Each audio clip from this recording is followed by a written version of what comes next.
রাজশাহীর দুর্গাপুর উপজেলার নওপাড়া ইউনিয়নের পালসা গ্রামে সোমবার গভীর রাতে স্থানীয় বিএনপি কার্যালয়ে ভাঙচুরের ঘটনা ঘটেছে।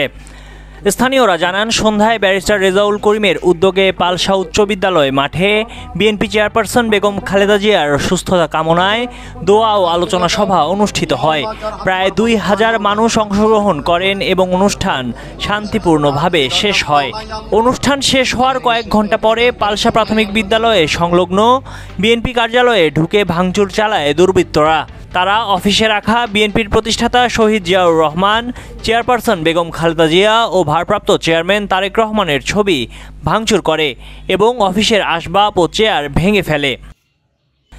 নওপাড়া ইউনিয়ন বিএনপি নেতারা অভিযোগ করেন, বিগত আওয়ামী লীগ সরকারের সুবিধাভোগী ও বিএনপির নামধারী কিছু লোকই রাতের আধারে এই ভাঙচুর করেছে। আমরা এইভাবে চেয়ারটা এখানে রেখে বাসায় চলে গেছি। আধা ঘন্টা পর ফোন দিয়ে বলতেছি, তোমরা যে চেয়ারগুলো রাখলে এই চেয়ারগুলো ভাঙিয়ে ফেলা দিচ্ছে। কারা ভাঙছে এবং ম্যাডামের ছবি সহ তারেক জিয়ার ছবি সহ সব ছবি তারা ভেঙে ফেলা দিচ্ছে। যারা ভাঙিছে আমরা সুস্থ তার তদন্ত এবং তীব্র প্রতিবাদ জানাই এবং এই দুষ্টতামূলক শাস্তি তাদের জন্য আমরা চাই। ব্যারিস্টার রেজাউল করিমের আয়োজন ও নেতাকর্মীর সমাগম দেখে দলীয় প্রতিপক্ষরা এ হামলা চালিয়েছে বলেও অভিযোগ করা হয়। এ হামলার তীব্র নিন্দা জানিয়ে হামলাকারীদের শাস্তি দাবি করেছেন তারা। স্থানীয় বিএনপি নেতারা আরও জানান, শহীদ জিয়ার আদর্শ ধারণকারীরা কখনো তাদের ছবি ভাঙবে না। যারা এমনটি করেছে তাদের আওয়ামী লীগের দোষর উল্লেখ করে দ্রুত পুলিশের তদন্ত ও দোষীদের শনাক্ত করে শাস্তি দাবি করেছেন তারা। আওয়ামী লীগ ক্ষমতা থেকে তখন নৌকার ভোট আছে, তারও প্রমাণ আছে।